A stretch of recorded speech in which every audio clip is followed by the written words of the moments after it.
Olá, turma. Neste vídeo mostraremos o uso de um torniquete, um dispositivo que vai auxiliar no controle de hemorragias externas, tá? Esse que eu apresentarei aqui é o torniquete de combate.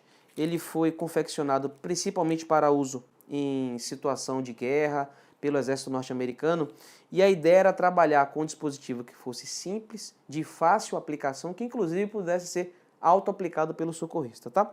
Mas os princípios básicos são o mesmo. O ideal é que qualquer torniquete ele seja, tenha uma espessura pelo menos de uns 10 centímetros, para que quanto maior a área de cobertura de superfície, menor a força que ele vai fazer e, consequentemente, menor a dor que o paciente sentiria. Entretanto, esse torniquete, ele tem aproximadamente aqui 4 centímetros, ele é um dispositivo que tem essa fabricação com essa utilização e é bem amplamente aceito. O que se recomenda é que um torniquete em um cenário habitual não ultrapasse 2 horas de utilização.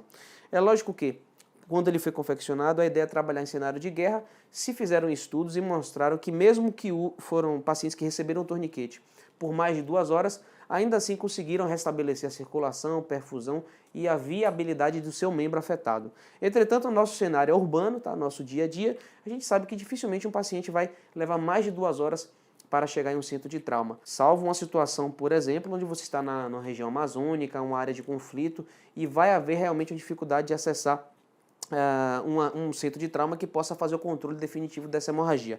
Neste caso em específico, existem algumas possibilidades. Por exemplo, você aplicou o torniquete no paciente e a lesão é isolada na extremidade. Não há nenhuma outra lesão que ameaça a vida do paciente. O torniquete pode ser afrouxado, perfunde-se o membro e depois você pode, de fato, reaplicá-lo, fazendo com que a força mantenha o controle das hemorragias. Entretanto, se você tem um paciente com um trauma cranioencefálico grave, um paciente com hemorragia muito grave, e você sabe que a vida dele está ameaçada por conta da hemorragia, a ideia é priorizar a vida. Então a viabilidade do membro ficaria aí para um segundo plano. Então o ideal é que mantenha-se o torniquete, mesmo que esse tempo possa vir a ultrapassar as 2 horas.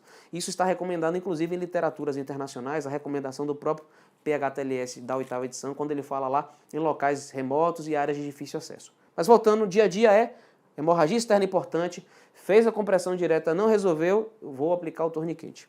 Esse torniquete eu vou aplicar no membro superior, eu vou simular o uso, tá? Ele mesmo já diz aqui a hora que eu apliquei o torniquete para que isso fique documentado. Eu vou fazer um ajuste com essa cinta que tem nele ao membro. Depois que eu fiz esse ajuste, eu posso fixá-lo aqui e eu vou utilizar esse instrumento cilíndrico que faz parte do conjunto para rotacionar, ele vai interromper o fluxo sanguíneo. O ideal é que eu também, ao mesmo tempo, já faça a palpação e eu consiga verificar se há a interrupção do fluxo, tá? Então, eu vou fazer a torção.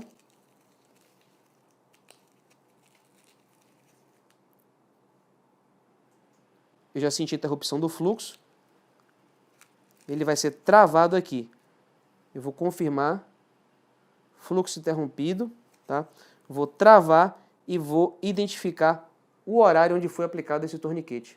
E assim você tem um dispositivo que pode ser aplicado. Lembrando que toda vez que você tiver um sangramento, o torniquete vai ser sempre proximal à lesão. Eu não preciso fazer uma coisa tão próxima ao ferimento. Uma outra recomendação que está na literatura é, se o ferimento está exposto, eu não preciso cobri-lo. Por quê? Pode haver uma recidiva, um novo sangramento, principalmente com a expansão volêmica que muitas vezes se aplica, se inicia no pré-hospitalar, e essa reanimação volêmica poderia voltar a expandir o sangramento que o paciente já tinha sido relativamente controlado. Então a ideia é eu manter o ferimento exposto, ele não vai estar totalmente coberto, eu posso simplesmente fazer uma cobertura simples, mas para que, na presença de um ressangramento, eu consiga identificar visualmente isso, e eu poderia ir nesse sentido, afrouxar, liberar o torniquete e apertar ele um pouquinho mais. E aí o torniquete está adequadamente aplicado, ok? É um procedimento que pode gerar um certo desconforto para o paciente, por isso o ideal é que a gente encaminhe ele rapidamente para o centro do trauma para os cuidados definitivos. Ok, turma? Forte abraço, até o próximo vídeo.